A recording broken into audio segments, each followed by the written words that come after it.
pessoal, boa tarde, quer dizer, boa noite. A gente vai fazer aqui um debate de lançamento da revista Outubro, que saiu a nova edição, e do jornal Cardume também, que saiu recentemente. Aqui a gente tem 2 editores da revista Outubro, 2 editores da Cardume. Acho que uma ideia legal seria intercalar as falas, para a gente falar um pouco sobre publicação antifascista, falar sobre design e educação radical, sobretudo porque o Álvaro é professor da Unicamp, um grande especialista em Gramsci e Maquiavel e talvez mais algumas coisas. A Dani é professora da UFRJ agora, grande especialista em Gramsci também, e também ajuda na coordenação do Emancipa, que é um dos maiores, ou o maior cursinho popular do Brasil. O Rodrigo ele faz o design tanto da autonomia quanto da sob influência, portanto ele faz também da revista Outubro o design e toda a parte estética dessas 2 editoras. A Fabiana coordena a edição do Cardume junto com o Rodrigo e a sob influência, que hoje também é um dos inquilinos desse coworking de extrema esquerda. Acho que é isso, a gente vai falar 1 hora, vai estar gravando para depois subir no YouTube. Quem quiser beber, comer, fumar, fica à vontade.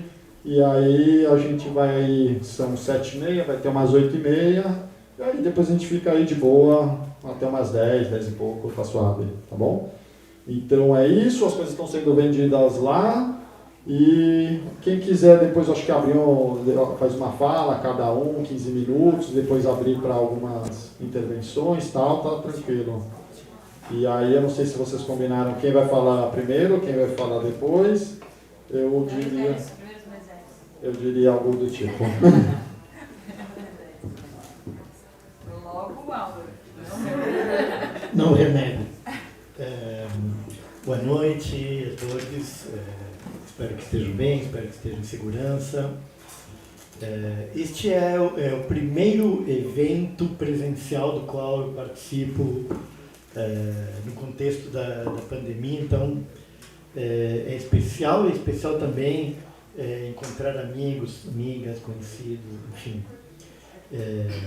Também o Rodrigo e a Fabiana aqui, que conheci hoje. Trabalho maravilhoso que estão fazendo na Cardume, trabalho fantástico, Rodrigo, no design da revista Outubro. Bom, enfim, estamos contentes com mais um número da revista. A revista Outubro, eu não pretendo falar da história dela, eu creio que talvez a Dani se preparou para isso, mas ela é criada em 1998, que é o aniversário, 150 anos do Manifesto Comunista. Não é à toa que ela é criada naquele ano, aqui é todo um contexto político, intelectual, cultural muito favorável. Havia novos movimentos sociais emergindo. Lembrem das grandes greves francesas de 1995, 1996, o início de um movimento altermundialista, o próprio evento internacional dos 150 anos do Manifesto Comunista, a realização de um evento sobre o tema aqui no Brasil, que ocorreu na PUC, enfim, um ambiente político e cultural que favorecia a emergência de uma revista com este perfil. Mas eu não vou falar do passado, eu quero falar um pouco do presente e do futuro. E uma pergunta que eu posso colocar para começar a nossa conversa, que é uma pergunta que nos fazemos na Outubro, mas também podemos colocar para esta iniciativa fantástica da Cardume, para pensarmos. Eu vi que a Cardume tem no blog, e eu acho que está na revista também, uma discussão sobre a pertinência de uma revista, né?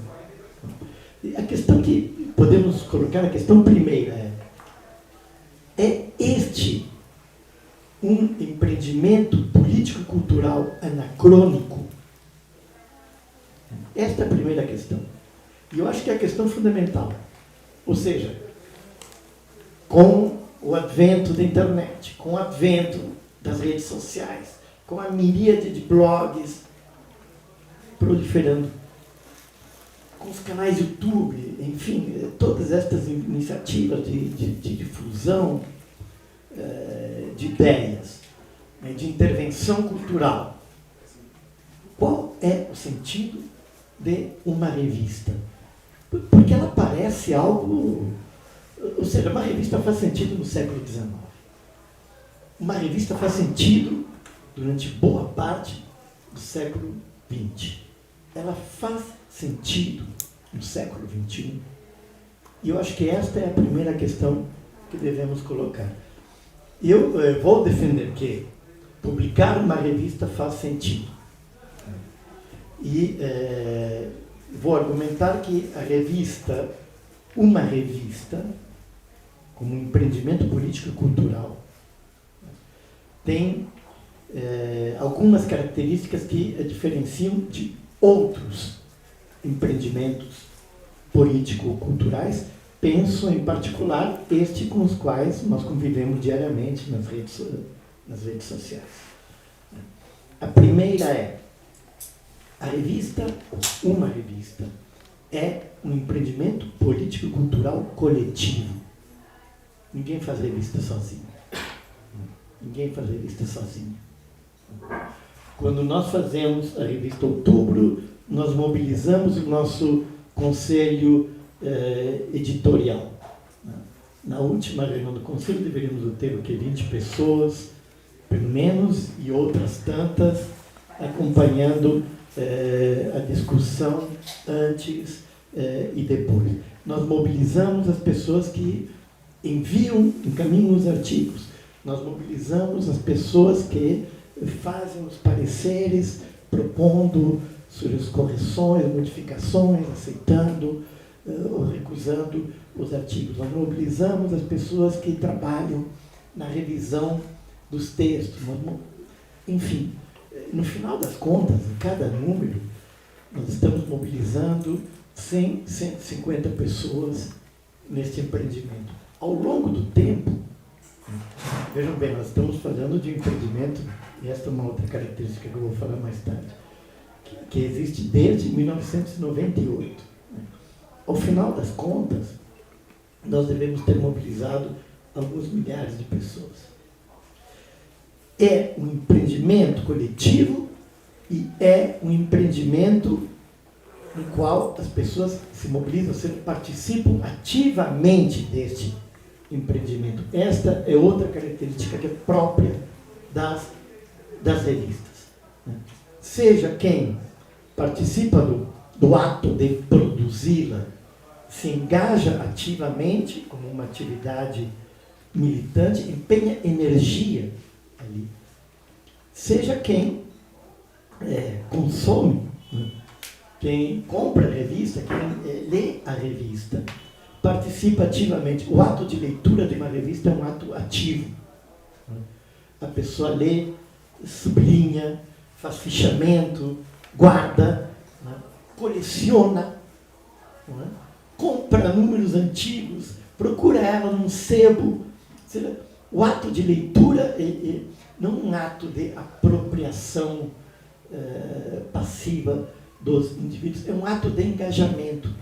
É diferente de outros produtos culturais nos quais a pessoa pode entrar lá num canal YouTube ou acessar uma rede social, assiste, ela não guarda isso, ela não sublinha, ela não anota, ela é um ato muito mais passivo de uma relação que não é uma relação ativa dos dois lados. Então, a primeira questão que eu gostaria de dizer é: revistas são empreendimentos coletivos. A segunda questão: revistas são empreendimentos plurais. Mesmo que nós pensemos no caso de revistas de partido, é plural porque tem mais de uma pessoa, certo? E se tem mais de uma pessoa, você tem gente pensando diferente. Você tem gente imaginando coisas diferentes. Tem gente brigando pelas suas ideias naqueles coletivos. Ou seja, revistas tendem a ser empreendimentos mais democráticos, empreendimentos nos quais as ideias entram em confronto e, porque são muitas, são diferentes. E isto eu acho que também é uma característica própria das revistas. A terceira questão, a terceira característica que eu poderia apresentar aqui é: revistas tendem a ser empreendimentos duradouros. Não são infinitos, evidentemente. Revistas nascem e morrem.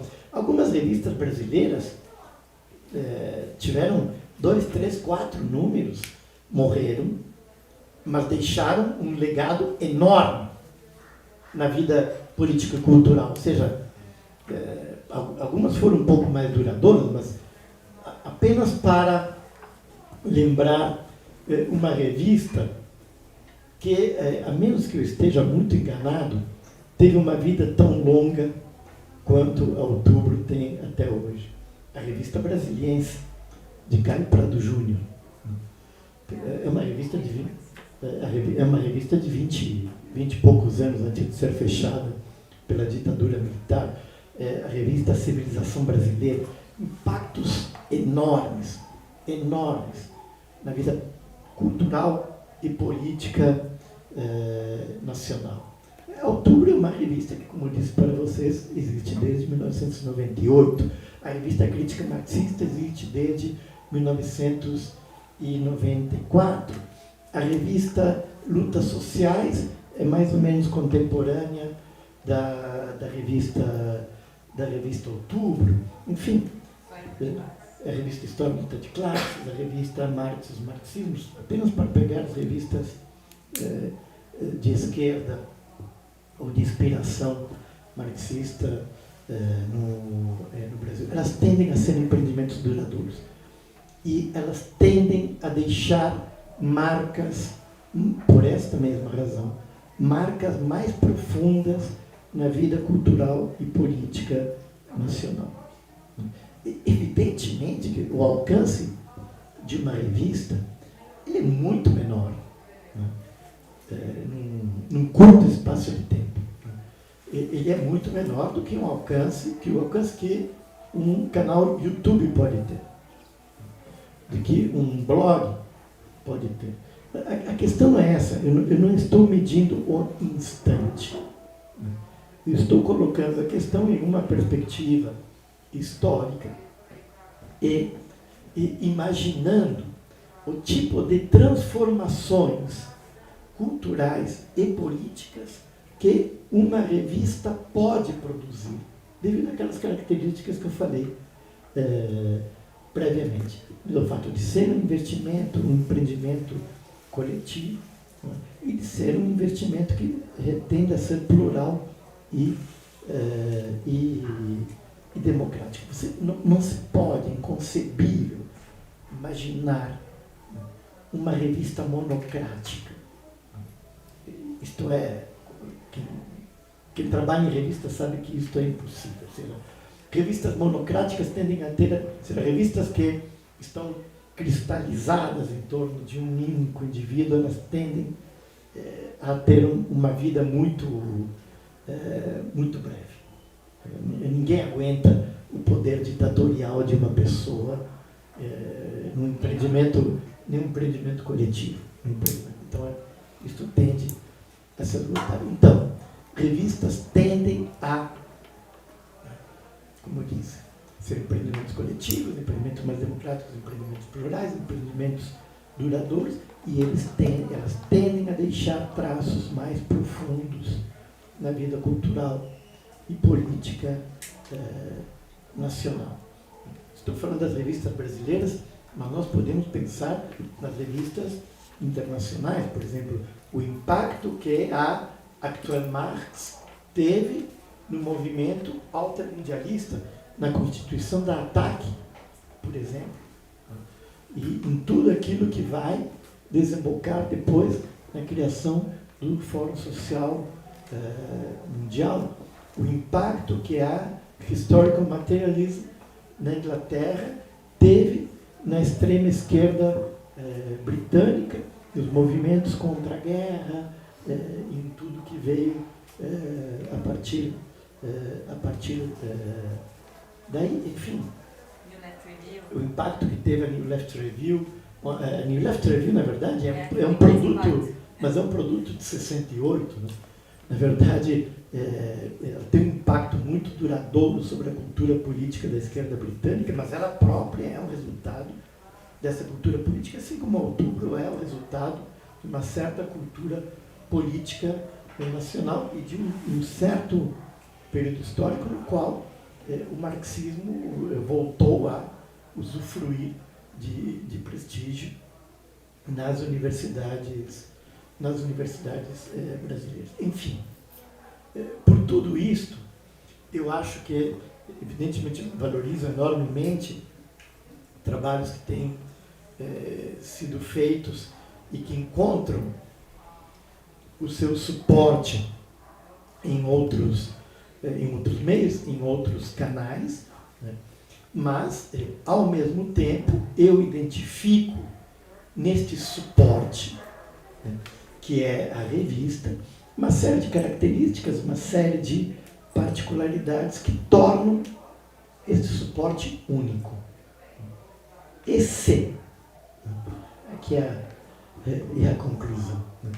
E se colocarmos a nossa visada a partir de uma perspectiva estratégica, ou seja, se sairmos do imediato, né, e olharmos estrategicamente e percebermos que um dos dilemas da esquerda brasileira está justamente em sua dificuldade, uma dificuldade que é a história, de formar um novo pensamento crítico em condições de afirmar sua hegemonia nos termos gramscianos, né, na sociedade brasileira. Se nós identificarmos esta questão como uma questão estratégica que precisa ser resolvida, né, nós veremos a relevância, mais uma vez, estratégica que tem as revistas. Por quê? São revistas que podem fazer isto, né, de construir um novo pensamento crítico capaz de lidar com os dilemas, né, da esquerda brasileira, os desafios estratégicos que estão postos para a esquerda brasileira. Só revistas, evidentemente, não fazem isso, né? Mas o potencial criativo, não é? A capacidade de produzir o novo, novas ideias, novas interpretações, novas maneiras de ver o mundo, né?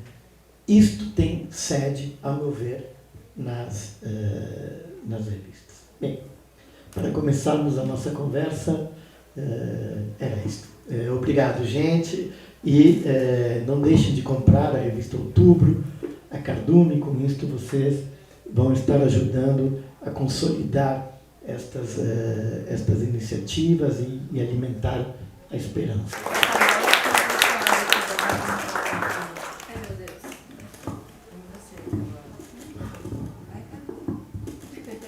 Boa noite, todo mundo. Obrigada para todo mundo que veio. Hoje é um dia muito importante para o Sob Influência também, porque é o nosso primeiro evento aqui no ateliê. Então, obrigada pela autonomia e por todo mundo que ajudou a tornar isso possível. E, bom, sobre a Cardume, o Cardume, na verdade, a gente nomeia ele como um jornal, mas não necessariamente a gente coloca ele nessa dimensão jornal, ele é um periódico. E tal qual uma revista, um jornal, etc. E ele nasce, na verdade, num suposto muito parecido com o que você nomeou, como essa pluridimensionalidade de ideias, algo que nos lembra assim, um pouco quando o Gramsci, Gramsci, eu estou com Antônio na cabeça, mas Antônio Negri fala sobre esse contramanifesto, né? De não ter algo a dizer, mas criar um espaço de circulação de todos esses nadas, de pessoas com nada a dizer. Então, o jornal tem uma tendência a ser algo não só experimental, no sentido de que ele nasce no afeto do seu tempo, mas também de ser algo que tem uma carga muito grande, menos de estratégia e mais de efusão. Assim, ele é uma coisa efusiva e talvez não tão elaborada. Acho que uma das questões dele é que ele tem essa dimensão, qual é a palavra? Espontânea. A gente vem aqui de uma influência muito grande, assim, por exemplo, dos autonomistas italianos, né, que foram grandes produtores, inclusive de jornais e revistas, da França dos anos 60, da Itália nos anos 70, enfim, a gente tem acesso a todos esses jornais que nascem desse mesmo contexto de uma expressão selvagem do seu momento, né? E o cardume não deixa de ser algo que traz essa linhagem, traz à tona essa grande linhagem de pessoas que construíram os jornais pelo afeto e não pela organização política nas quais estavam inseridos, assim, né? A gente tem várias opções e vários exemplos desses jornais, como o próprio Ticum, a Luta Contínua, que são jornais França e Itália, respectivamente, que são criados nesse espaço de jovens que, através das suas questões temporais ali naquele momento, não necessariamente, inclusive, se organizavam como coletivo, nenhum partido, ou de nenhuma forma estratégica, mas através dos seus afetos entre si e das necessidades e demandas do seu momento do agora, né? Então, isso é uma carga muito forte, né, do que os jornais têm pra gente e do mote que criou-se o cardume, não só o cardume, mas o Sob Influência de uma forma geral, de nascer dessa demanda afetiva, de afetos de, inclusive, afetos de emergência, né? Afetos urgentes do momento. E isso toma ao passo de que jornais como, por exemplo, esses que eu nomeei da Itália, né, a Luta Contínua, e vários outros, a Ferro e Corte, vários desses jornais que, inclusive, têm um apelo de afeto, de poesia e de menos estratégicos no sentido de artigos e menos estudados e mais pelo calor do momento, assim, um jornal como uma expressão do momento fulminante, né? E o cardume tem essa dimensão de uma fulminância ou de uma urgência imediata. E é isso. Eu vou passar para você e daí depois eu comento de novo. Ah, tá, então eu vou passar para você. Bom, primeiro eu queria dizer que eu estou muito contente, muito feliz de estar aqui hoje com vocês. Tanto com o Álvaro, que é o meu parceiro de muitos anos de trabalho na Outubro, mas também o Rodrigo, Fabiana, que Rodrigo eu já conhecia, tive o prazer de conhecer por conta do trabalho que ele faz de diagramação da revista, muito competente e criativo, um trabalho maravilhoso. E a Fabiana agora também na produção dessa revista, que eu estava aqui urgentemente lendo agora aqui, tentando estabelecer essa conexão, justamente essa conexão imediata, e amei muitas coisas que eu vi aqui, vi muita identidade com o que eu gosto de ler, e eu acho que a gente precisa pluralizar, a gente precisa voltar a produzir centros de pensamento crítico, radical, anti-hegemônico, que possam disputar a nossa cultura, né? Eu acho que, às vezes, as esquerdas elas se dão de barato, que elas têm as boas ideias e que elas não precisam fazer política. E isso, política cultural, é um desafio que nós, da Outubro, a gente já se coloca há muitos anos. A gente é uma revista velhinha, né? Você compara a Cardume com a Outubro, mas a Outubro é aquela coisa que a revista que você carrega no evento acadêmico, vai lendo aos poucos, faz anotação, joga pesadinha, joga na mochila, aquela coisa meio livro, né? E a Cardume já tem essa leveza, já tá quase... Você tá vendo ela aqui, você já vê uma identidade digital, né? Você já vê a coisa tá voando. E eu lembro que quando a Jacobin surgiu, e não existia Jacobin no Brasil ainda, a gente falava, a gente precisa de um veículo leve. A gente falava, a gente precisa de um veículo leve. O Outubro é um veículo pesado. A gente já fazia a comparação com as armas, né? Você tem o tanquezão de guerra lá. Você, a hora que ele dá a hora que ele atira, ele destrói. Ele faz o estrago. Só que às vezes você precisa de um drone, você precisa de uma coisa só para mapear o terreno, você precisa de algo para chegar rápido, para fazer uma intervenção leve na cultura política. E a Outubro a gente sabia que ela não fazia isso, que ela não tinha esse caráter, porque ela bebia muito da cultura universitária de esquerda, das pessoas que se abrigaram nas universidades para poder estudar e continuar pesquisando o marxismo, para poder pensar de forma livre. Elas não encontravam isso nos partidos, elas não encontravam isso nos sindicatos, elas não encontravam isso no trabalho, no ambiente de trabalho. A universidade virou esse lugar de acolhida, esse lugar de... Então ela ganhou, a Outubro foi ganhando uma linguagem muito mais próxima dessa presença dos intelectuais radicais dentro da universidade, num período de derrota que a gente ainda vive, mas que era muito mais traumático, o fim da União Soviética, o avanço do neoliberalismo, e uma série de lutas sociais despontando, mas que não encontravam uma forma estratégica, não encontravam um ponto de acúmulo que pudesse ser duradouro, né? Então, a Outubro ela foi navegando nesse mar, né? Difícil, com um texto difícil, com um ambiente intelectual muito hostil ao marxismo, muito hostil à militância. E, ao mesmo tempo, do lado da militância organizada, partidária, você tinha uma hostilidade às ideias, uma hostilidade ao livre pensar, uma hostilidade aos afetos, uma hostilidade à política como amor, como vida, como mudança de pensamento, de cultura, como mudança de si. E isso, eu acho que hoje, nesse evento aqui, a gente consegue estabelecer um ponto de virada, né? Um encontro que nos permite falar dessa virada. Ela não está dada ainda, mas as condições para operar essa virada, elas existem. E elas residem nesse encontro das várias temporalidades, mas aquilo que Daniel Ben-Said chama de caixa de velocidades, né? O partido nada mais é do que uma caixa de velocidades. Isso que a gente conhece por partido político, essa coisa burocrática que um manda, o outro obedece, isso daí não é partido político. Isso é qualquer outra coisa. O partido político do nosso tempo, que representa a construção daquilo que transforma e nos preserva como espécie humana na Terra, para a gente tentar durar um pouquinho mais que os dinossauros, mas eu acho que eu não sei se isso vai acontecer, sinceramente, né? Bom, que os vírus a gente já não vai durar mais, a gente já sabe, eles venceram.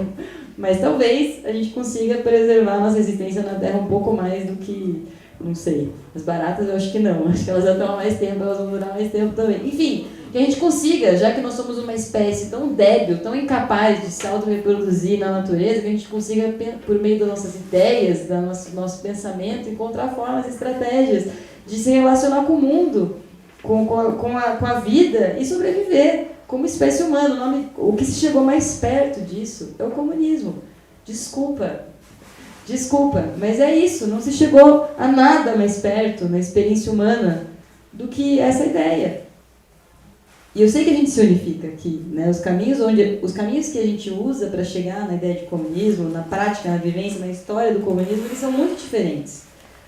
Mas a chegada ela é comum porque é uma necessidade humana. Viver em liberdade, viver em igualdade, é uma necessidade humana, a gente precisa produzir isso. Isso não está dado. Isso tem que ser produzido. E a revista Outubro, como o próprio nome já anuncia, ela evoca esse lugar, ela evoca essa tentativa, ela evoca essa tragédia que a humanidade vive. Muito antes de outubro de 17, mas ali, né, sintetizada, de construção desse novo viver. Mas é evidente que Outubro, quando surgiu, também não se dava conta de vários processos, não absorvia de forma orgânica vários processos importantes, as lutas indígenas, as lutas antirracistas, as lutas LGBTs. Quando eu entrei na Outubro, a Outubro ela preservava um núcleo duro que era política econômica, né, e tinha alguma coisa de antirracismo. Economia crítica da economia política, ou seja, marxismo, anti-stalinismo fortíssimo, e aí isso é uma questão absolutamente decisiva para nós, né? Olhar a experiência da União Soviética não negar o comunismo, criticamente não é negar o comunismo, é afirmar o comunismo como necessidade hoje. Isso nos obriga a criticar as experiências que ajudaram a derrotar essa conquista humana. Então, isso é potencialmente uma divergência, mas é importante que a gente tenha a nossa visão do que acontece. E, ao mesmo tempo, a Outubro ela também se datou, a gente teve que renovar a revista. Quando eu entrei na revista, a gente não tinha discussão sobre feminismo, sobre as lutas LGBTs, a gente não tinha uma discussão contundente sobre racismo, antirracismo, a gente não tinha uma discussão sobre... Ainda não tem uma discussão forte sobre meio ambiente.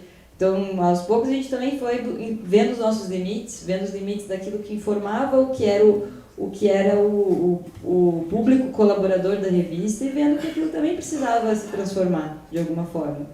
Né? Então, eu acho que esse encontro hoje aqui, das pessoas que estão aqui, das que também vieram, porque a gente conhece, sabe o trabalho, acompanha nas redes, acompanha na universidade, acompanha nas artes, acompanha no design, acompanha na luta editorial. Aqui estamos em assembleia, aqui estamos em uma reunião de confrontação de muitos sonhos que se constrói a partir de muitos lugares diferentes. E eu acho que isso é o que marca o ponto da virada. E até ia brincar, né? Quando você entregou a capa, Rodrigo, eu falei, isso aqui é Razão e Revolta. Se eu pudesse dar um nome para essa capa, é Razão e Revolta. E aí eu lembrei que Razão e Revolta, Reason and Revolt, é o slogan da nossa gloriosa Jacobin. Mas eles não inventaram isso. Reason and Revolt é o nome de um livro de dois intelectuais britânicos, Ted Grant e Alan Wood, que escreveram em 95 nos escombros do pensamento marxista da União Soviética, dois trotskistas, inclusive, e que tinham esse objetivo de resgatar o lugar do marxismo na filosofia, no pensamento, na alta cultura, na ciência, e chamaram esse empreendimento lá nos escombros, lá na derrota de Reason and Revolt. E aí pesquisei um pouco mais e achei um outro Reason and Revolt lá nos anos 50, graças ao Demian Mello, nosso colega do Outubro, que traduziu um texto do Thompson sobre o stalinismo e a importância de confrontar o stalinismo no plano das ideias e da política, mas especialmente no plano das ideias, pela característica, pela natureza anti-intelectualista do stalinismo e o fato de que essa natureza anti-intelectualista do stalinismo o levaria a uma forma de irracionalismo. Esse é o argumento do Thompson. Ele diz, a primeira característica do stalinismo é o anti-intelectualismo, o desprezo pela agência humana, consciente, no fazer histórico. E a revolta contra isso não é a revolta de uma nova ideologia. Ou seja, não estamos fundando nada novo ao confrontar o anti-intelectualismo que acompanha essa visão de mundo, mas sim uma revolta da razão. Uma revolta da razão contra o irracionalismo. Então fui lá e aí eu fiquei pensando como a ideia de revolta da razão é importante para nós. Como a gente precisa recuperar o papel da razão, ou seja, do pensamento, da ação consciente, sistemática em cima das ideias ao lado do jeito de se revoltar, né? Até fiquei pensando que tem dois sentidos que a razão tem aqui, do Reason and Revolt. É a razão de revoltar-se e é a revolta da razão. É a razão que explica a revolta, a razão que explica a luta, a razão que explica o não, e é ao mesmo tempo a revolta da própria razão, a mudança do pensamento, a mudança das teorias, a mudança da forma de olhar para o mundo, a historicidade de todo o pensamento, de toda a teoria, de toda a revista. No fim das contas, não existem as revistas que vão ser roídas pelos ratos e as que não são, todas serão. E que bom que sejam, porque o que tem que sobreviver somos nós, como humanidade, vivendo numa sociedade nova. E que bom, se a cardume pudesse ser roída pelos ratos nos próximos 100 anos, enquanto a gente constrói uma outra sociedade partindo dela, certamente ela terá cumprido a sua missão. E se nesse processo, outubro também cumprir o seu papel, for roída pelos ratos, esquecida e substituída por coisas novas, criativas e coletivas, que possam superar as nossas limitações, os nossos privilégios, o nosso lugar, e produzir algo novo, nós cumprimos o nosso papel. Então, queria saudar demais o nascimento da Cardume. Para mim, é a segunda edição, mas para mim é hoje que eu conheço a revista. Queria saudar demais, desejar uma vida longa para vocês, um trabalho ativo, nos colocar outubro a serviço dessa parceria. Agradecer a paciência do Rodrigo e parabenizar pelo trabalho incrível de design que você faz, Rodrigo. Boa noite a todos e todas. Queria agradecer a Álvaro, Dani, a Autonomia Literária também. Enfim, é uma honra participar da Outubro, assim como uma extensão da vida construir a Cardume. E a fala que eu tinha pensado para essa ocasião, ela foi dissolvida enquanto eu ouvia vocês falarem, porque eu acho que as colocações foram levando as ideias para outros caminhos, assim. E eu acho que quando a gente pensa em publicação e política, para mim, pelo menos, a coisa que mais salta aos olhos como uma elaboração a ser feita de forma coesa é justamente o aspecto cultural do fazer política a partir da vida, da cultura e do prazer, do gozo e da integração das pessoas que estão ali comungando de algo, enfim, de uma coisa em comum. E agora voltando um pouco mais para a coisa das revistas, assim, quando a gente vê os diferentes contextos em que as revistas são fundadas, a Outubro e mais adiante a Cardume, tem muitos elementos históricos que apontam um outro mundo mesmo, assim. 98, né?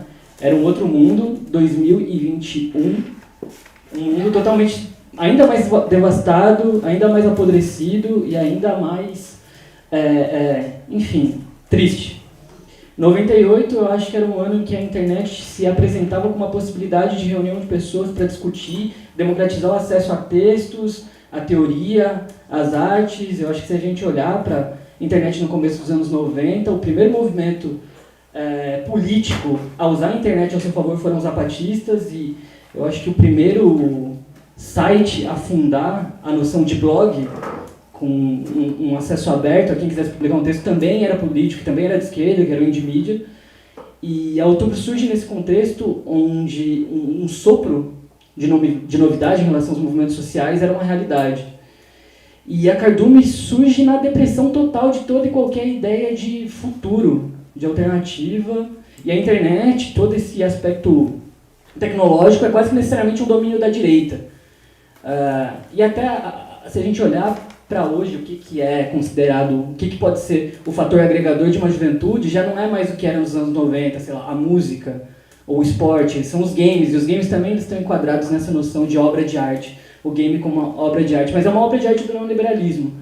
Se a esquerda ocupou um lugar de vanguarda durante toda a história das artes, da música, da literatura, da filosofia, parece que hoje em dia esse lugar de vanguarda está um pouco arrefecido e a gente não sabe onde mais tatear para ocupar esse lugar que se coloca à frente, que propõe um mundo ainda a ser pensado.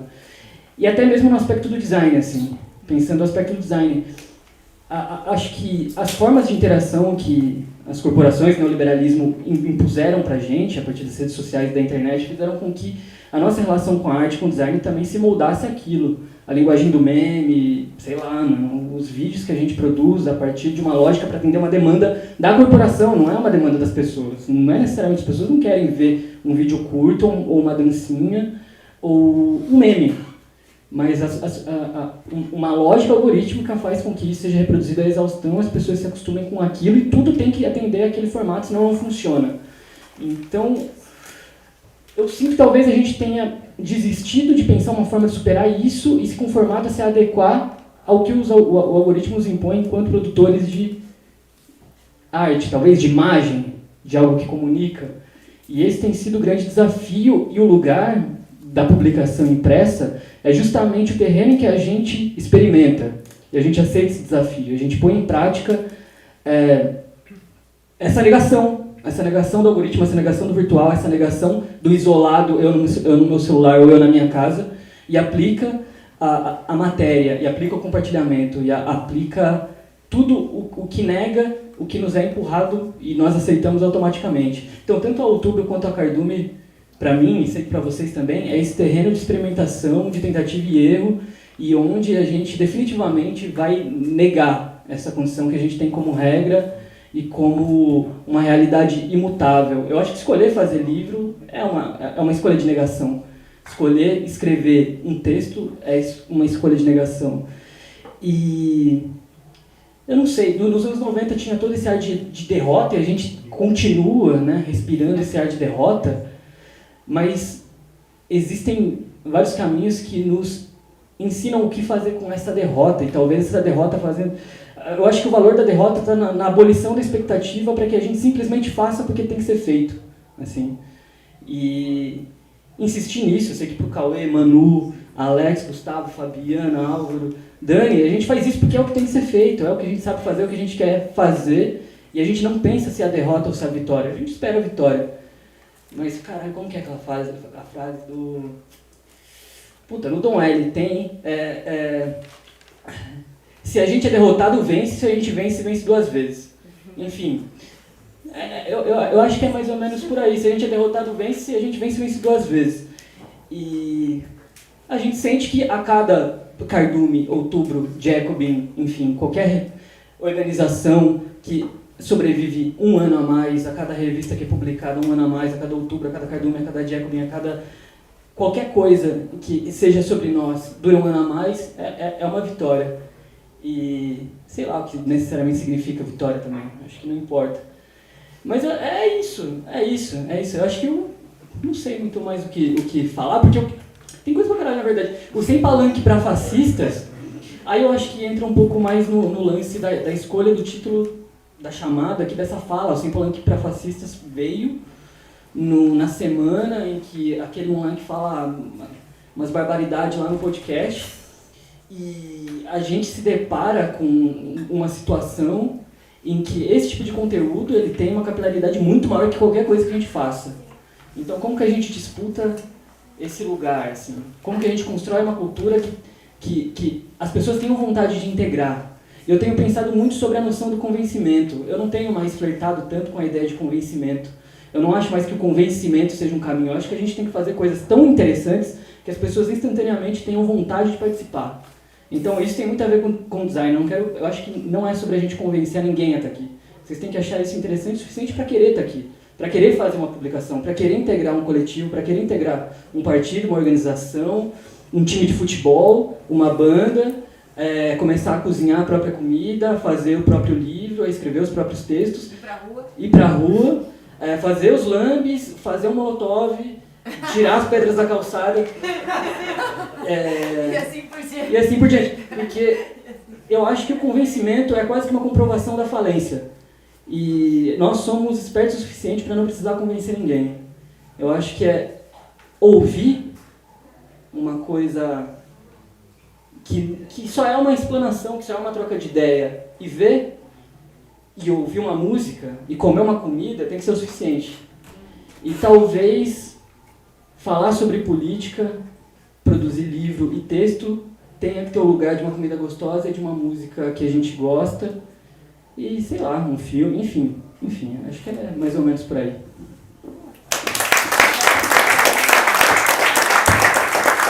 Eu nem sei o que falar, mas é muito interessante essa questão, tanto das revistas, mas de como elas são apresentadas e o objetivo delas, ainda mais citando a questão aqui das falas fascistas do cara lá no podcast, porque, por exemplo, eu fiz um podcast justamente com esse intuito de estar divulgando o que está rolando. Então, por exemplo, hoje eu fiz um convite para a Dani Mussi, porque eu acho que o bagulho conseguir colocar de um jeito que a galera curta pra...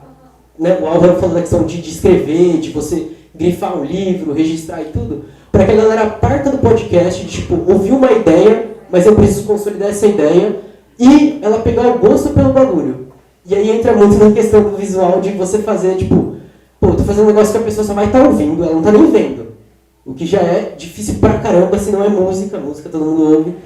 Mas muita gente fala, pô, eu tenho dificuldade de ouvir podcast e tudo, tenho muito problema com isso, porque eu só tô ouvindo, não tô vendo nada, não tô interagindo.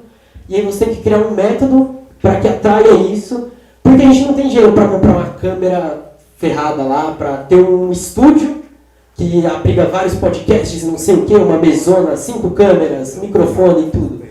Então é um trampo muito difícil e um trampo para tirar a pessoa só de estar ali nessa passividade. Mas para que ela vá para a atividade, para que ela vá conhecer organização, movimento, vá ler livro, vá fazer todo esse trampo. E aí tem as revistas, por exemplo, a Cardume principalmente, ela me atraiu muito pelo tamanho dela. Porque é uma coisa que você tem uma leitura ali, que você vai ler ali e falar, pô, beleza, eu tenho essa ideia aqui, já digeri ela, vou trabalhar com ela. E as revistas, periódicos, jornais que vêm com essa questão de vários textos, escritos por pessoas diferentes, temas diferentes, discussões diferentes, elas abrem muito essa dinâmica de você ler uma coisinha ali e de lá você começar a tirar ideias, trazer discussões e tudo, coisa que outros espaços você não consegue, como num podcast, que você não tem esse espaço para sair divagando entre ideias, você tem que ter um ritmo, você tem que ter uma coisa. Então eu acho muito interessante aí, comprei as revistas, família. Tinha a questão do design, né? Que eu acho um negócio bem legal. Vou contar um pouco o processo da definição da identidade visual da Outubro. Hoje eu estava comentando com a Dani. O número 1 da revista Outubro é provavelmente a revista mais feia já publicada na história desse país. E é um negócio incompreensível. É uma capa mostarda com umas linhas pretas. É um negócio medonho. E é um negócio que sempre nos deixou muito desconfortável. Porque... em particular, eu sempre tive algumas inclinações vanguardistas inspiradas na experiência soviética. Aquilo é parte da minha formação cultural e estética, principalmente no campo da poesia. Eu não faço poesia, eu só leio. Mas sempre foi um negócio que me mexeu muito, não é? E há uma questão que aparece no debate artístico que vai desembocar, eu creio que foi sobre a influência que publicou Breton e foi, não é? No manifesto da Fiare, não é? E o texto escrito pelo Breton e pelo Rivera, uma ideia de que a arte, para ser revolucionária, a sua forma deve ser. A questão não diz respeito ao conteúdo, precisamente. E pelo contrário, não é? Ou seja, o conteúdo pode ser politicamente adequado, né? E o negócio ser esteticamente reacionário. Simplesmente. Ou seja, no sentido de paralisante, não é? De uma estética que apenas interpela as certezas. Não. Se a teoria, se o design interpelarem as certezas, estão liquidados, né? Porque com as certezas a gente não avança, a gente só avança a partir das incertezas. E, bom, quando fomos ver a ideia de mudar completamente a cara da Outubro, disse, não, vamos para as vanguardas russas. É nas vanguardas russas que a gente vai encontrar inspiração. E isso era uma brincadeira com Outubro. Mas o que das vanguardas russas? Aquilo que elas tinham de transgressor. Agora, uma coisa que é interessante, não é? É que a estética dessas vanguardas, aqui às vezes as coisas parecem... tem um certo anacronismo na maneira como lemos, por exemplo, o futurismo russo, né?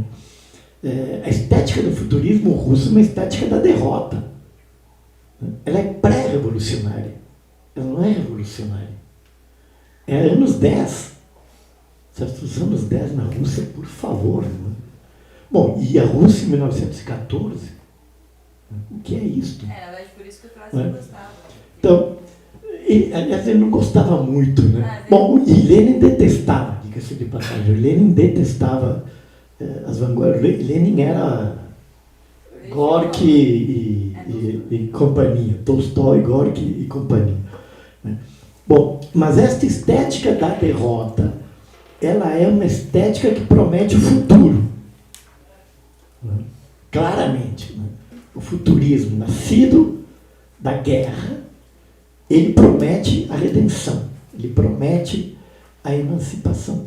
E um pouco isso que a gente estava procurando. Então, convocamos 2 amigos, uma acabou de contribuir neste número da Cardume, que é Clara Figueiredo, e o Tiago Marão Vilela disse, olha, queremos isto. Né? Vamos montar um dossiê, né? E apresentar lá para o pessoal da autonomia literária o que a gente está pensando. Bem, e saiu esse design maravilhoso que está na revista, não apenas nesta edição, já na edição anterior, quem bate o olho lá no primeiro número já vê claramente essa fonte de inspiração. E aqui uma coisa que eu creio que é importante reafirmar. Não estamos procurando a certeza.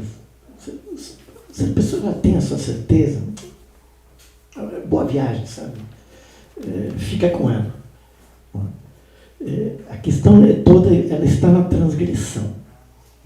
É a transgressão que se oferece no campo da teoria, a transgressão que se oferece no campo da estética. E nesse sentido, por exemplo, esses 2 números da Cardume são fantásticos. Né? Claramente recuperam toda uma tematização que é própria de 68 e de uma corrente de 68 que é o situacionismo. Tem uma pegada muito situacionista e justamente por conta disso, digamos, esta identidade que se conforma entre a política e a estética é uma identidade que aparece radical juntamente com a sua capacidade de transgressão. Ali eu acho que está o futuro. Eu costumo brincar, né, com certos produtos. Bom, e eu sei que nisso eu sou maioria e posso ofender algumas pessoas, mas eu não gosto, por exemplo, do cinema da certeza.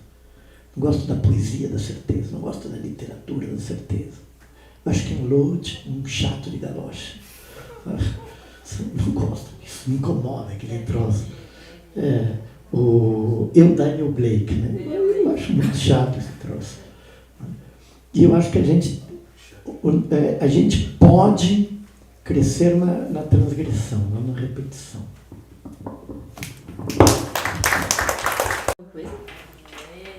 Eu acho que... Vai defender o Ken Loach? Eu sempre tem alguém que defende. Senhor, respeite. Não, mas tá permitido. Tá permitido. Pluralidade de ideia. Eu tinha um questionamento, na verdade, enquanto leitor. Porque, assim, vou falar uma coisa paia, que é assim, enquanto pessoa de movimento social, foi mal, a maior parte do tempo eu penso, um bando de filho da puta, a fim de ser a intelectualidade e escrever um panfleto, distribuir ele na chuva, ninguém quer, né? Então eu tenho um sofrimento, assim, com esse lugar do leitor, porque eu leio, óbvio, e acho ruim, e porque é isso, assim, né? Esse lugar desse trabalho específico, que é um trabalho mecânico, longe da intelectualidade, ele não rola, assim. Só que isso me faz pensar numa coisa, assim, eu acho que o Rodrigo mencionou a Indie Média, assim, e eu acho que os herdeiros daquilo ali, tipo, na Itália, assim, por exemplo, sei lá, o Wuming e tal, eles estão hoje construindo lugares para fazer umas coisas. Porque eu acho que, enquanto leitor, por exemplo, eu gosto do lugar do leitor enquanto um lugar solitário. Eu gosto de ler sozinho. Assim, eu me sinto muito confortável exercitando isso por conta própria. Eu acho que o lugar de compartilhamento do leitor, pelo menos para mim, é o do fechamento, do debate, assim. Mas isso é depois. Eu acho a leitura um negócio muito solitário. E aí, uma coisa que eu penso sobre isso que vocês colocaram, assim, da revolta da razão e do futuro e tal, eu fico pensando se a gente não precisa de um lugar de ler. A gente tem muitas coisas para ler. As que estão sendo feitas agora, as que já foram feitas e que, enfim, em cima das quais a gente se constitui, né? É isso que vocês estão falando, assim, as revistas que vieram antes de nós. E hoje eu pensei nisso pegando o cardume na mão, assim, eu pensei, é automático, assim, será que eu vou colocar ela na cômoda do lado da minha cama, porque aí eu leio por prazer? Será que eu coloco ela em cima da mesa de trabalho, porque aí eu leio pro trabalho? E essa semana eu precisei de um livro que tem na biblioteca da USP. Quem não é aluno da USP não pode ir lá pegar o livro. Quem é aluno da USP também não, porque a biblioteca está fechada. Eu peguei alguém e falei, porra, pega pra mim. Não tem um PDF, uma velharia que ninguém liga e tal. Não rolou. E aí, o fato de que eu peguei essa revista na mão, com essa proposta, e automaticamente eu pensei se eu tinha que colocar ela no lugar do lazer, no lugar do trabalho, ou será que eu coloco ela na sala para ler ela junto com o menino que mora comigo? Me deu um desespero. Porque eu sinto que não é esse lugar, tanto quanto vocês falam que é uma construção coletiva o fazer, eu acho que poderia ser o ler. E eu não digo o ler intelectual do vamos debater uma ideia e ser sinistro e tal, eu digo vamos sentar aqui uma do lado da outra e ler o negócio. Eu sinto que nessa existência muito atomizada e nessa necessidade de pensar o futuro, a gente precisa fazer isso em conjunto. Então eu fico pensando se tudo que a gente tem aqui para ler e todos os livros que todos nós temos em casa e ainda não lemos, beijos, se a gente não precisa, na verdade, de um lugar tipo esse daqui, em que a gente possa sentar e ler junto. Porque eu não quero que isso seja associado diretamente ao lugar do lazer, dos livros de romance policial que eu gosto, ou do trabalho que, enfim, nada de bom vem dali. Mas, mentira, gente, no meu trabalho vem várias coisas boas. Desculpa, empregador, foi mal. Agora, o ponto é esse. Eu fico pensando que eu queria que isso estivesse em outro lugar. Num lugar coletivo, entendeu? Eu queria ler com outras pessoas. Eu não quero que isso fique na minha casa, num lugar pré-determinado. Então, eu não sei, eu fico num questionamento um pouco dessa natureza. Se vocês não acham que, para além do... Que é isso? É um trabalho incrível, assim. Tipo, eu peguei a cardume na mão, a primeira, ainda quando eu morava em Belo Horizonte, me deu uma vontade de chorar com a beleza, assim, tipo, na moral, assim. Mas é isso, eu fico pensando se a gente não precisa de um lugar coletivo para ler, entendeu? Tipo, um negócio simples, entendeu? Será que a gente não senta, tipo, numa catraca de metrô, sacou? Que é meio sujo, eu boto fé, mas depois lava os negócios, se a gente não senta aqui no tapete. Eu sinto um desespero, porque eu sinto que eu preciso de ler com outras pessoas, várias coisas, e eu não tenho isso, assim. Então, fica aí o meu questionamento, se a gente não precisa desses espaços. Não o último, porque eu entendo que você fala da universidade, assim, eu concordo, mas aquele não é um espaço coletivo para ler, não tem como a gente entrar lá, entendeu? Então, eu fico pensando nisso, se a gente não precisa de uns lugares mais abertos, que seja fácil de entrar, entendeu? Que não seja um sofrimento, uma declaração de coisas, que é só... Sentei aqui, talvez eu queira ler, velho, 50 tons de cinza, tudo bem, eu posso, porque eu quero fazer isso com outras pessoas, sabe? Então, é isso, eu tô pensando no lugar, entendeu? É isso que eu queria colocar, assim, obrigada.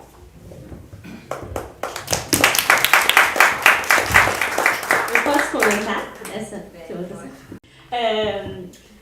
O mote do Sob Influência é ler e caminhar pode salvar sua vida e te levar pra cadeia, justamente por causa disso.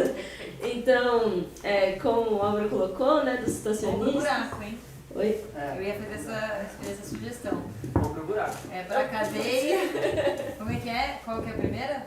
Pra Ler e cadeia. caminhar pode te levar... Salvar sua vida. Salvar sua vida, te levar pra cadeia ou pro buraco. Pode ser. Cuidado. Tantas Pode ser cadeia, opções. pode ser buraco. Tantas opções, Carlinhos. Mas enfim, o Álvaro falou sobre os situacionistas, né? E essa é uma inquietação uterinamente situacionista. O que fazer com toda essa... por onde transitar com todas essas coisas, todos esses materiais inflamáveis, o que fazer com eles numa cidade que cai aos pedaços e que a sua vida ou é ou você é programado para morrer trabalhando, ou você não consegue ocupar a sua própria cidade porque você tem zilhares de impedimentos, trânsito, não consegue chegar nos espaços, você mora longe, não consegue acessar o centro, enfim, milhares de questões que a cidade te promove, né? O Cardume nasce dessa ideia, justamente essa, de que a leitura seja em comunhão, não só com os outros, mas assim, de um experimento da vida. Como experimentar isso na vida comum? Como experimentar isso no acaso de virar a rua? Ou ler um jornal ocupado mesmo, né? Ocupado com a vida, ocupado com, inclusive, se distrair com a cidade, se distrair com o que está acontecendo ao seu redor, né?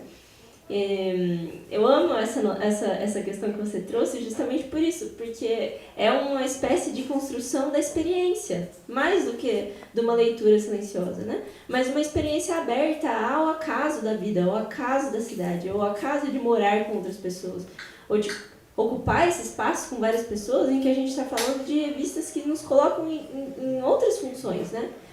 Talvez nós, funcionalmente, como leitores, nos coloquemos de uma forma na Outubro, nos coloquemos de uma forma na Cardume, são tipos diferentes de atenções e propostas, né, que elas colocam pra gente. Mas esse espaço do trânsito e do experimento contínuo da leitura é muito caro, porque também não é só ler, né? Ler também como o Rodrigo coloca, ouvir aquela música e fazer alinhamentos que, na verdade, antes daquele processo de atenção que você colocou, talvez eles nem existissem. Tipo, o que será que tem a ver o Cardume com o Sun-Ra? Será que tem a ver com uma coisa ou outra? E como que a gente vai inventar uma relação entre essa coisa e outra? E a gente faz isso no caminhar. A gente faz isso no caminhar, no trânsito entre a vida, no trânsito das cidades, enfim. Enfim, é uma colocação bem situacionista que você coloca. Eu acho que eu queria falar como meio safado, assim, que eu sou e sempre fui um leitor meio safado, meio sem vergonha. Tem uma música, acho que é da Maria Bethânia, que é aprender a ler para ensinar meus camaradas. Tem essa frase aí, que é uma frase que eu me identifico muito, porque o processo de leitura para mim sempre foi atravessado pelo compartilhamento. Desde os fanzines, que era uma... Eu vou estar lá com 2 anos de idade. O fanzine, ele era um aspecto que fazia você integrar alguma coisa.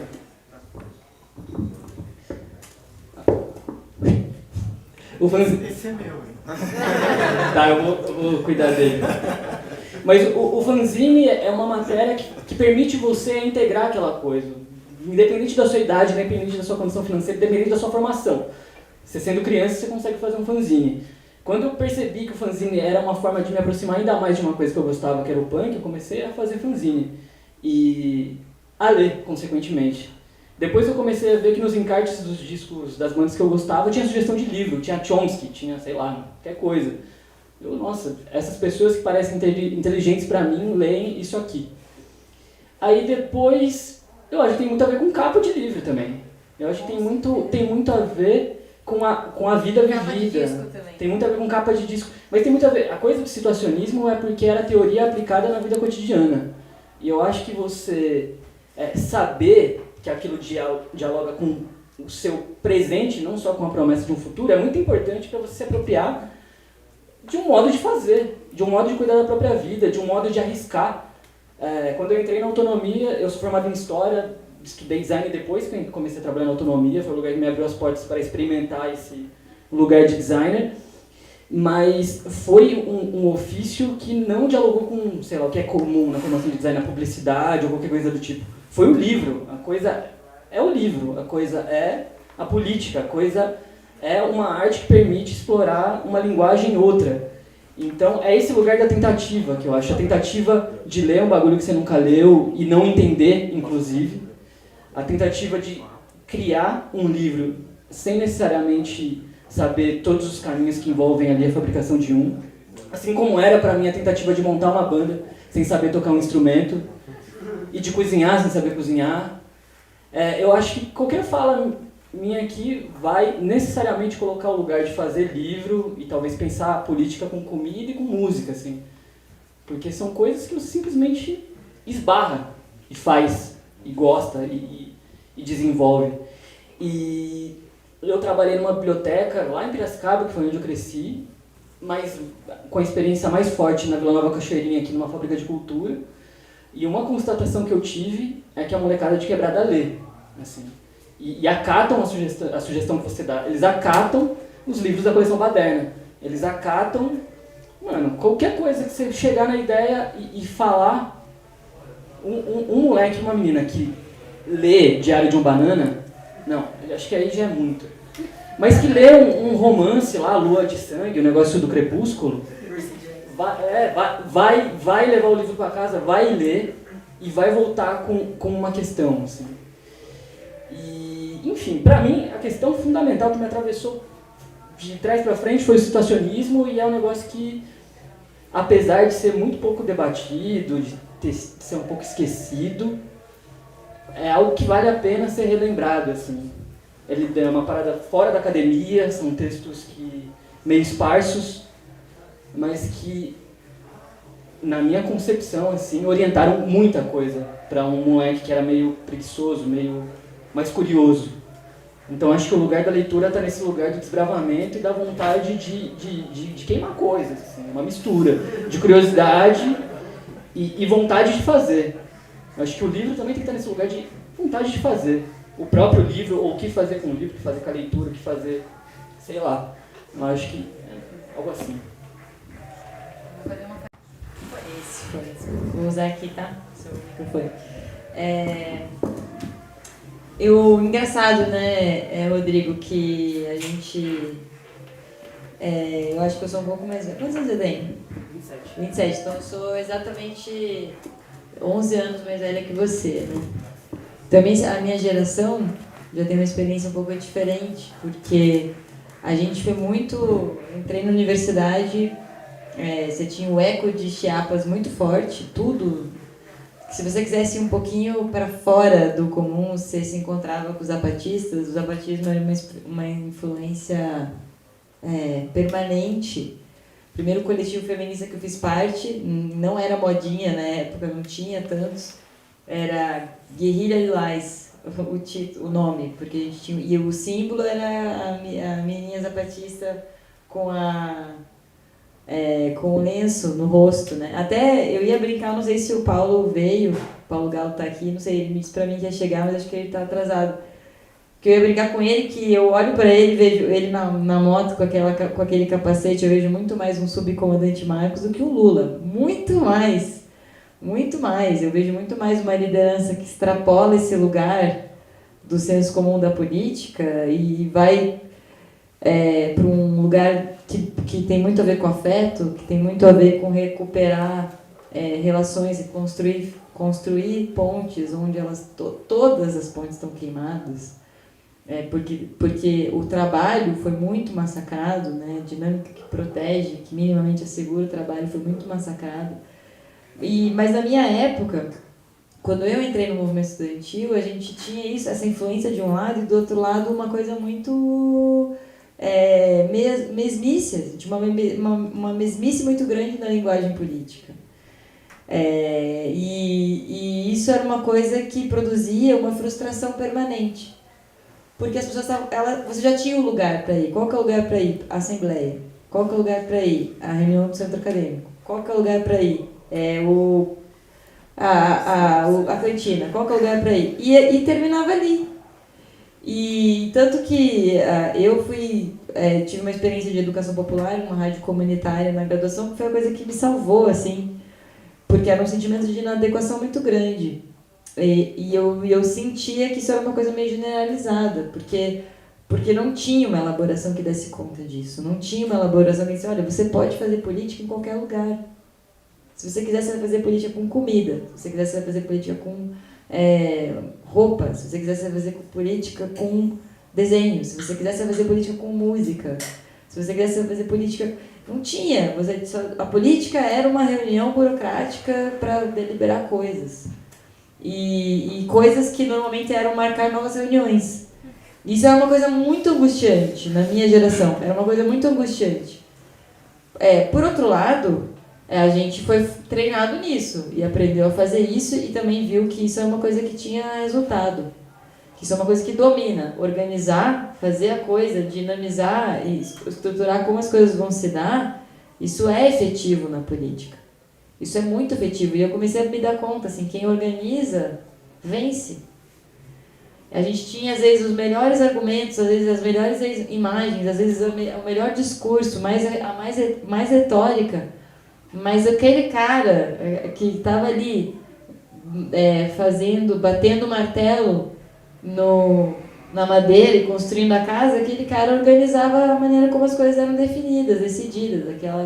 Então também tinha uma certa angústia, assim, não é suficiente você trabalhar a forma se você não trabalha o processo. Nem que o trabalhar o processo seja sinônimo de abrir, mas garantir que seja aberto, garantir que essa experiência seja acessível, porque se ela não é acessível, se ela não organiza a experiência, se a liberdade não organiza a experiência, não somos livres. Se a liberdade não organiza a experiência que as pessoas têm com a vida, não somos livres. E isso começou a me angustiar, sempre me angustiou muito. E produziu um não lugar na minha vida política que eu nunca ocupei. E eu não, até hoje, eu acho que o que eu cheguei mais perto disso foi o Paulo Freire. Foi a educação popular. Foi esse encontro entre o aprender e o ensinar. Que eu sei que para gerações de vanguarda ela é um tema espinhoso, porque a gente não quer ser pedagógico, a gente não quer ser didático. E aí, como você pensa o ensinar e o aprender sem o didaticismo, sem o mecanicismo, sem o burocratismo do processo? Isso é um desafio que eu acho que ele não tem resposta, mas ele é um desafio colocado, como era o comunismo.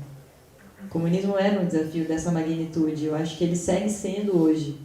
E só o fato disso, de alguma forma, produzir uma indagação, para mim já mostra que vale a pergunta.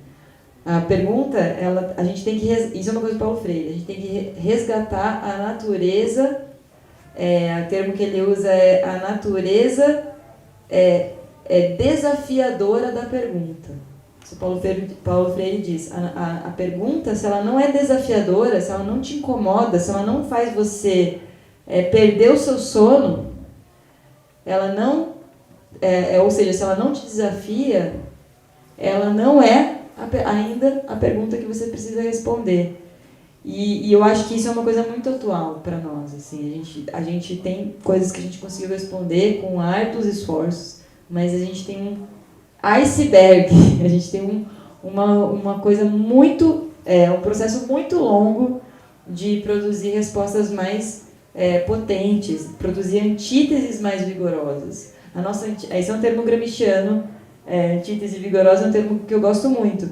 É a ideia de que não basta você ter uma ideia de antítese, não basta você ter a negação, você tem que ter o vigor da negação. A negação tem que se propor, ela tem que ser sim, o não tem que ser sim, e o sim tem que ser não. E você tem que construir isso numa dinâmica que consiga expandir a tarefa do transgredir. Como expandir a tarefa da transgressão? Como produzir uma geração que daqui 10 anos vai estar aqui fundando uma outra revista e você vai estar se sentindo tão velho como eu estou me sentindo agora. Vai ter um outro formato, vai ter um outro Cauê sentadinho ali, vai ter um outro morcego ali e uma outra companheira falando que ela quer um lugar novo para ler. E isso é um desafio que eu acho que ele vai se perpetuar, né, na nossa tradição, até que a gente consiga, como você diz, né, conduzir as pedras no chão, né? Conduzir a força que consegue nos colocar o desafio de grandes experiências históricas, porque isso é um negócio que nos desafia também como questão. Será que é possível construir uma experiência histórica radicalmente nova, ou o que vai sobrar ser um pouco mais do velho com uma cara nova? Será que é possível ser novo? Será que é possível transgredir, de fato, levar isso além, colocar as coisas de ponta cabeça, virar o jogo para nós? Será que isso é uma coisa que sobrevive, pulsando na nossa cabeça, no nosso coração? Né? E eu acho que se a gente conseguir manter essa pergunta viva, essa chama, a gente vai conseguir levar isso além. Assim, eu acho que o desafio da revolução, da transformação, de um processo radical de mudança da vida coletiva, isso é o que talvez possa... Acho que esse é o grande legado que a Cardume pode deixar, e se a Outubro cumpriu algum papel, ou consegue cumprir algum papel nesse sentido também, né, de ativar as pessoas para se procurarem, e ao se procurarem, se encontrarem também, né, com outras, enfim. Acho que isso é que eu tenho dificuldade de dialogar nessa linguagem quando isso vai para uma dimensão muito existencialista. Eu tenho uma dificuldade absurda de dialogar com isso. Eu acabei indo para uma dinâmica da minha vida mais efetiva, assim, na educação popular. Você não consegue conceituar qual é o processo político que uma pessoa faz. Um dia ela chega para você e diz que aconteceu. É muito louco isso, você não consegue teorizar. Eu tenho militado na educação popular, eu tenho 5 anos. Eu encontro pessoas das mais diferentes origens, vivendo os mais diferentes tipos de dores, sofrendo os mais diferentes tipos de dificuldade, da periferia ao centro do capitalismo. E todas elas é sempre o mesmo processo. Você se encontra na luta, é intenso, e você desaparece, a pessoa desaparece para você, e dali um tempo ela vem compartilhar com você o quanto aquele encontro fez diferença para ela. E aí você pensa assim, o que podemos amarrar disso? Será que dá para a gente fazer um texto? Será que dá para a gente fazer uma reunião? Será que dá para a gente fazer um podcast? Será que a gente dá para fazer um ato? Sei lá. E assim por diante, né? E eu tenho percebido essa dinâmica de rede, essa dinâmica de viralização da militância, que é um negócio que eu não sentia antes, assim, que eu não sentia. Eu acho que a gente está vivendo, para concluir, eu acho que a gente está vivendo um ciclo novo de reencantamento com a política. Ele é muito disperso, ele é muito desigual, ele não é vivido da mesma maneira se você está na periferia, se você está no centro, se você é negro, se você é branco, se você é mulher, se você é trans. A gente não vive isso no mesmo ritmo, mas tem uma coisa que é comum a todas essas experiências, que é essa marca do encontro, essa marca do lugar onde a coisa começou, do momento onde aquilo te amarrou, que pode ser uma imagem, mas que pode ser uma leitura, que pode ser um artigo acadêmico, mas que pode ser também essa reunião aqui. E a gente vai remarcando o tempo. E só o fato de a gente poder controlar o tempo, remarcar o tempo e fazer a nossa história com base nesses encontros e não com base naquilo que eles dizem que tem que ser a nossa história, para mim isso é um sinal de que a gente recuperou um pouco o controle da situação. Então, enfim, espero que a gente consiga concordar sobre isso daqui a um tempo. Acho que eu posso fazer uma fala final aí. Aê! Só amarrando e pegando um bom gancho que você colocou, porque você fez me ligar aqui que é uma demanda reprimida, isso que você falou, sobretudo pós-pandemia e todo esse ultra-neoliberalismo que acabou ganhando, pelo menos, essa batalha da última década, sobretudo porque veio redes sociais. Isso é uma coisa nova, né?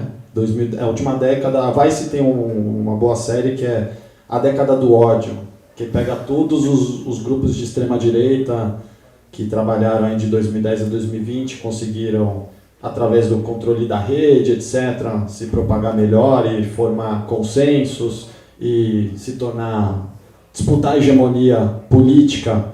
E, claro, que o neoliberalismo, no momento de crise, usa essas pessoas aí, sobretudo, para encurralar a esquerda. Mas você fez pensar porque na Jacobin, lá nos Estados Unidos, que é uma coisa impressionante no âmbito editorial. Por que impressionante? Porque enquanto Newsweek, The Economist, New York, todas as revistas, que aliás tudo no Brasil também é cópia do que tem lá, então eu sigo muito o que o Oscar Wilde dizia, que a arte termina onde começa a cópia. Então, do que eu estou inventando alguma coisa aqui, prefiro, não, a da Jacobin tem lá, aqui tem uma aqui, enfim, não preciso dizer que é uma nova. Dizendo isso porque, tipo, a Piauí é uma cópia da New Yorker, o Estadão tenta fazer o Washington Post, a Folha acha que é o New York Times, a 451 acha que é o New York Review of Books. Tipo, é meio que... Quem transita assim, sabe o que está acontecendo, entende que a burguesia brasileira é uma merda total. não consegue criar nada e finge que cria. Mas é que lá eles surgiram, eles ganharam muita força, sobretudo com a campanha do Bernie, mas eles surgiram do pós-Wall Street, do Occupy, mas eles têm uma coisa que chama Reading Groups, que é grupos de leitura. Com isso, eles conseguiram, assim, tipo, massificar a revista no país todo, que também é um país do tamanho continental, e hoje eles imprimem 74 mil revistas, tá ligado? É mais do que a dos banqueiros do Salles, Piauí, Brasil, num esquema militante, defendendo o socialismo. E lá dentro eles estão defendendo, desde o marxismo, claro que é um marxismo inglês, etc., né, americano, muito mais forte, mas vai até o anarquismo. Eu acho que a virtude dessas publicações também estão aí. Na Outubro, embora a Dani e o Álvaro, eu acho que estejam no campo do marxismo, tem o texto do David Graeber, que é um dos maiores anarquistas. Então é uma coisa assim, e a Cardume também tem essa pegada, a Sobreinfluência tem essa pegada, se você conhecer mais o pessoal, e eu não sabia que a Fabiana tinha inspirações autonomistas, porque é engraçado porque todo mundo aqui ou é pós-autonomista ou tem uma influência muito forte, né? Pelo menos eu, o Taka, que eu brinco que é o Forrest Gump da esquerda, porque estavam todos diagnósticos. É engraçado, ou o Hugo, meu sócio, o Manu, enfim, tá, o pessoal vem muito desse campo, porque é um campo que faz uma luta que é anti-vanguarda política e é tipo aquela ideia, a libertação dos trabalhadores será fruto da própria luta dos trabalhadores, tá ligado? Que é uma coisa que teve no Brasil, e o PT conseguiu trazer isso, conseguiu materializar isso de uma forma muito forte nos anos 80, tanto que o Guattari vem no Brasil entrevistar o Lula. Os caras estão numa pegada assim, tipo, não intelectual que vai fazer a vanguarda, porque todos veem a presepada que deu, no final das contas, na União Soviética, quando centralizou o poder, no Stalin, e começou uma política reacionária, depois de alguns anos de uma política muito emancipatória. Mas essas duas publicações têm eu acho que é interessante, que elas têm uma visão, primeiro assim, que é antifratricida, ou antissectária, que é um dos maiores problemas da esquerda brasileira, tá ligado? A divergência se sobrepõe à convergência, embora a convergência seja 90%, 95%, a gente fica muito sempre fragmentado. A direita, claro que vai ter sempre o consenso dela, se ela precisar fechar com neonazistas, se precisar fechar com um cara mais neoliberal, com um carinha lá da Faria Lima, um burguesinho, eles vão fechar junto e vão formar o bloco. E essas duas publicações, elas abrem esse espaço, então isso já é uma virtude grande em relação a isso. E num sentido também disso que o Rodrigo disse, é interessante que a gente vive sobre uma tecnocracia, né? Hoje já debatem isso, é meio novo esse debate, mas é a tecnologia, tanto que os bilionários hoje não é o cara da Ford, não, é o cara da tecnologia que é o bilionário. E ele está modulando formas de comportamento via aplicativos, etc.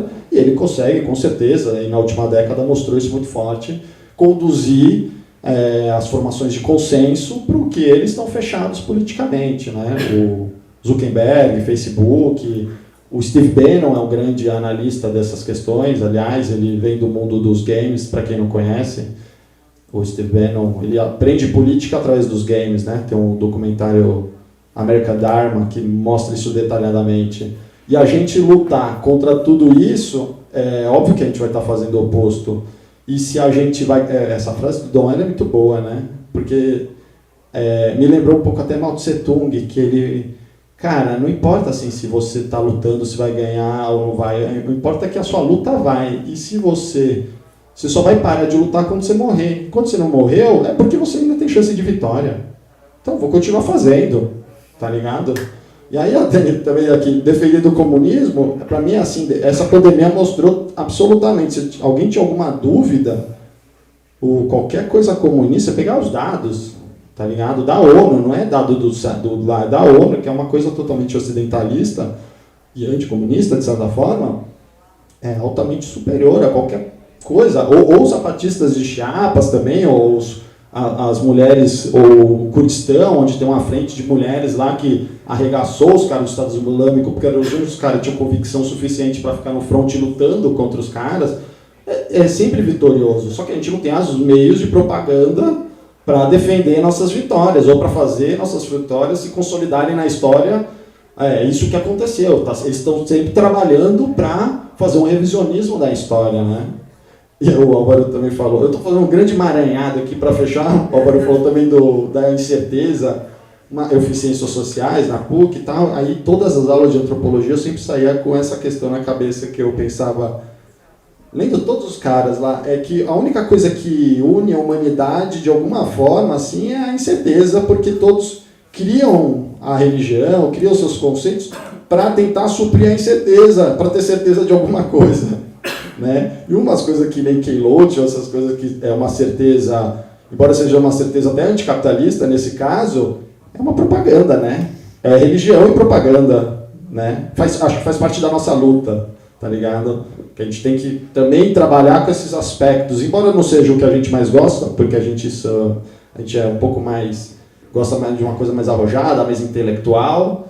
Eu acho que faz parte da luta trabalhar também com essas propagandas, também temos essas certezas, porque é absurdo você falar assim, alguém tem alguma dúvida sobre Cuba, sobre Zapatero, se você pegar o que é aquilo naquele contexto, tá ligado? Tipo, Haiti está destruído absolutamente, o presidente assassinado, os caras exportam banana, Cuba do lado tem um puta de um sistema de saúde, tá vendendo vacina, única vacina na América Latina, um país embargado, e exporta médico.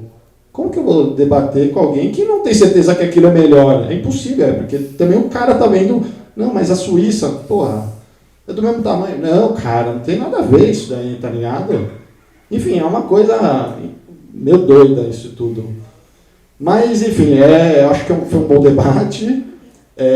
O Álvaro tem que sair logo mais também. A gente vai ficar aí aberto mais 1 hora, 2 horas. Mas isso que você falou, grupos de leitura, voltando, só para amarrar. No domingo passado, a gente publica a Jacob também, o Vitor, que é um dos editores, fez um negócio assim do nada, jogou no sábado. Gente, grupo de leitura para ler lá o Gramsci Nós, do Stuart Hall, que foi 8 anos da morte dele, e para ler lá o discurso do Lula na primeira convenção do PT, que era essa ideia autonomista, que tinha muito forte ali, né? É claro que depois vai acontecendo várias coisas, mas ali era muito forte, que era o quê? Trabalhadores, lado a lado com sindicalista, trotskista, comunista, socialista, sim, os 3 diferentes, intelectuais, etc., tudo junto, tentando formar uma organização política junto. E ele chamou a galera para ler num domingo esses textos, esse discurso do Lula e esse do Stuart Hall. Eu falei, cara, é amanhã, não vai colar ninguém nesse negócio aí, mas beleza, faz aí. Tipo, 30 pessoas lendo junto, é grupo de leitura, tá ligado? Então o que eu sugeriria até pro pessoal aqui? Cara, eu ia usar até esse espaço aqui, que também não faria sentido nenhum a gente cuidar do espaço enorme desse aqui, que dá maior trabalho, se não fosse para usar desse tipo que a gente está usando. Cara, se vocês tiverem grupo de leitura do Cardume, ou da Outubro, sabe, uma vez por mês, tal, etc., gravado, ou um híbrido, que nem esse que a gente está fazendo, que é junto e gravado, porque isso também é importante, o negócio do gravado, e a gente vacilou nisso porque joga no Brasil profundo, esse negócio é muito maior que o rolê do Sudeste, que é o que a gente achava que era, mas aí veio esse negócio Olavo de Carvalho e tal, a gente falou, caralho, né, quanta gente tem nessa porra, e a gente nunca está comunicando com esses caras, porque a gente não estava no YouTube, a gente não estava nesses lugares, agora a gente está fazendo essa disputa lá também, mas é grupo de leitura, isso vai super funcionar, que nem funcionou esse domingo assim, os caras fazendo dessa forma. E é o que? Ele pegou uma coisa que os caras fizeram nos Estados Unidos, deu mega certo, no coração do capitalismo, e fez aqui no freestyle e super rolou. Eu tenho certeza que fizerem da Cardume, de alguns textos, tá ligado? Ou da Outubro, também vai super rolar, e vai ter isso que você está falando, porque o mote disso não leia material político de ação coletiva sozinho, tá ligado? E aí que está também o interessante esse ponto que eu estou falando do o antissectário disso é importante porque o Álvaro é um grande especialista em Maquiavel, mas eu também, embora só trabalhe com coisas de esquerda e o Maquiavel seja tido como um cara de direita, mas ele não é isso, ele é tipo ao meu ver, é um populista republicano, mas enfim, ele coloca o seguinte, você só conquista e mantém o poder com as armas ou com o dinheiro. Só que a esquerda brasileira não tem arma nem dinheiro. Só que a gente consegue fazer poder via massa, via pessoas, via pluralidade. E a gente só vai conseguir juntar maiorias, fazer consenso, se a gente tiver pluralidade, tá ligado? Tem um texto bom também que a gente vai publicar que é isso. No Brasil, hoje eu tenho uma certeza assim, no Brasil a gente só consegue ganhar essa luta contra a direita se a gente tiver um partido de massas bem organizado ou uma luta de massas bem organizada, ou seja, muita gente, e isso envolve muita pluralidade, ou parte do exército com a gente, coisa do tipo. O que é impossível, tá ligado? Porque eu vejo isso por causa do negócio da Venezuela. Você fala, nossa, só ali aí consegue segurar a bronca, é óbvio, né? Mas aqui é impossível, porque senão a gente é esmagado o tempo todo e fica nisso aí, nas cordas. Mas eu acho que tem esse sentido. Então, grupos de leitura, eu acho que funciona. Eu acho que a virtude da esquerda está na nossa pluralidade, sobretudo, e a virtude dessas publicações está em tentar juntar essa pluralidade e jogar uma herança da esquerda assim para fora, que é essa coisa do sectarismo, que é muito forte, só que é totalmente suicidário. Porque a gente não tem armas. Se a gente tivesse armas e poder, beleza, vamos aí um grupinho lá, a vanguarda, e consegue. Mas não tem. Então a gente precisa de muita gente, pluralidade, pessoas. Claro, claro. Agora Não, é porque aproveitar que tá falando de grupo de leitura e tudo, na Twitch tem muitas pessoas que fazem praticamente 2 modos de leitura. Um é tipo assim, coloca um reloginho lá, então a pessoa tá na Twitch, ficam várias pessoas no chat e ficam tipo meia hora, cada um fazendo sua leitura, seu estudo, passa meia hora, fica lá 5, 10 minutinhos só conversando sobre coisa aleatória, só pra estar estudando junto. E também, por exemplo, eu agora tô lendo Sociologia do Direito do Alisson Mascaro.